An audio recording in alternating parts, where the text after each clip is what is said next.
I ain't folding under pressure, I ain't switching for no hoe. I ain't talking to no cop and I ain't telling on my bros. Ain't no killer, but don't push me, fingers itching on that pole. Hey, what's good, guys? Need cheap and fast Madden 18 coins? Check out coinstarhub.com and use code FLEX for 10% off at checkout.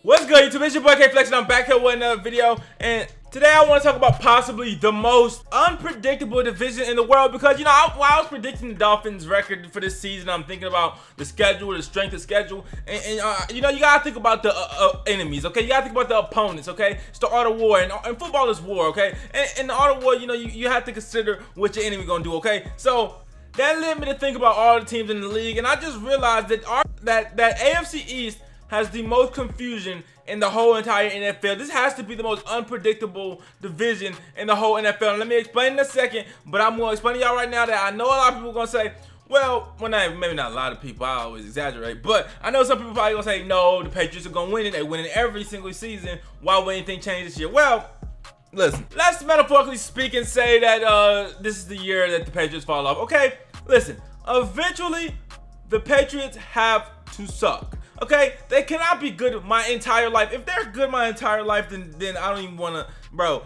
I'll stop watching football if they still good in 20 years. Put it that way, okay? I'll stop. But anyways, the Patriots are literally gonna have to go through trash seasons. It's just a fact, okay? Every team gonna eventually have to get trashed. Tom Brady's getting old. Him and Bill Belichick beefing. It might be time, y'all. It might be time, and that's the only two people that's keeping them afloat, okay? If either one of them go, it's a fucking wrap, and both of them old as hell. So don't throw that out there now. Aside from the Patriots' dominance, you look at the other three teams, and it's so much uncertainty that it's really hard to tell what team is going to even be able to compete with the Patriots for that #1 spot. Now, first and foremost, we look at the most important position on the whole entire football field, and that will be quarterback. Obviously, quarterback is the most important, and especially in today's league, no position is more important than quarterback at all, okay? I think we all can agree on that. And when you look at it and you're trying to predict, okay, what are the Dolphins going to do against this team, or what is my team going to do against this team and this team, we don't even know what quarterback is going to be starting for 2 out of the 4 teams in the division, okay? Keep that in mind. We know Ryan Tannehill and Tom Brady are going to start, but this is the thing. We don't know what Ryan Tannehill we're going to get. Are we going to get the Ryan Tannehill that he has been most of his career, the mediocre Ryan Tannehill? I would be interested to see if any Jets or Bills fans, what their opinion on Ryan Tannehill is. Are y'all scared? Does he put any fear in your heart? I don't know, man. As a Dolphins fan, I believe in I believe in what Ryan Tannehill is capable of. I have to, and you know, I'm sure a lot of other Dolphins fans do too. But I just want to know from another fan's perspective, if you've seen Ryan Tannehill on your schedule, do you feel any kind of fear or anything, or is just like easy W? You know, I don't know. But yeah, we're gonna get the Ryan Tannehill that was so good right before he got hurt, or we're gonna get the same mediocre Ryan Tannehill that we had previously. That's one thing. That's super uncertainty about Miami Dolphins quarterback situation, is that what Ryan Tannehill are the Dolphins gonna get. Then you look at the Jets, and the Jets have Teddy Bridgewater and Sam Darnold. Like, obviously, we don't know if they could sit Sam Darnold out a year. And you know what I'm saying, let Teddy Bridgewater start for this season, and let's say Teddy Bridgewater actually plays well, then what? You know, it's a lot of crazy, like, we'll never be able to know who Dolphins are going to play against. I personally feel like the Dolphins will have a better chance of beating Sam Darnold just because he's not as mobile as Teddy Bridgewater will be, but Teddy Bridgewater is also coming off a major injury, so who knows how mobile he is. I just hate going up against faster quarterbacks. That's the confusion. Will Teddy Bridgewater or Sam Darnold be starting the first time we play the Jets? Will Sam Darnold or Teddy Bridgewater be starting the second time we play the Jets? We don't know who's going to be starting when. That's just tough. That's tough to know. So then you get to the Bills, and it's the same situation as with the Jets. Josh Allen or AJ McCarron. Now, AJ McCarron is a guy who was pretty good in college, who never got an opportunity in the NFL, and I actually thought he was pretty good. But then they go draft another quarterback, Josh Allen. So it's like, what are y'all doing here? Obviously, it's just a lot of QB confusion within the division. You know, Tom Brady's 40-something. He's only like real quarterback that's solid, that we already know what he's capable of. But Father Time is undefeated. But other than that, we don't know what's going to happen with any other quarterbacks in this whole division. And that's so important to the whole thing. Like, we know in what, any other division you want to name, it's mainly the same quarterbacks, or, you know, for the most part, you know what teams are going to be good in it. In this division, it's just so crazy. Now let's talk about defense, because like I say, offense wins games and defense wins championships. So what can we know? What do we know about these defenses?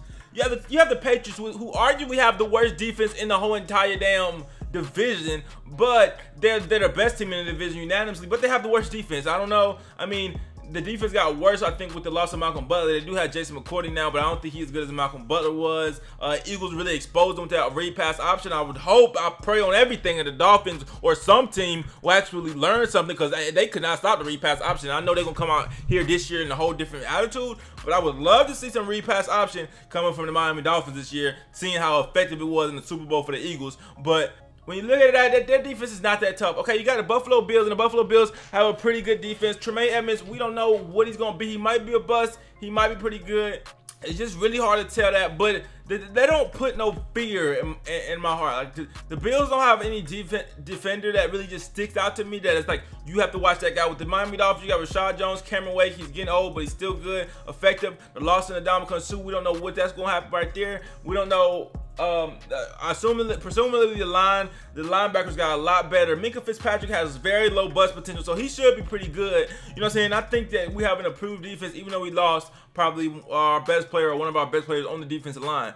And then you get to the Jets, and the Jets also probably gonna have a pretty good defense this year. Now, I said it just because Jamal Adams is so damn good, and he was such a leader, and it was just his first year. So in the second year, I'm pretty sure he's gonna be a lot better. And so Jamal Adams really leads that defense, and I think they could be a pretty good defense as well. So, you know, even though the Patriots might have a better offense than a lot of the teams in the division, I don't think they have a lot better defense than the rest of the teams in the division.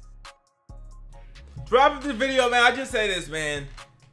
3 of these 4 teams in this division are going to have a whole new quarterback starting this year.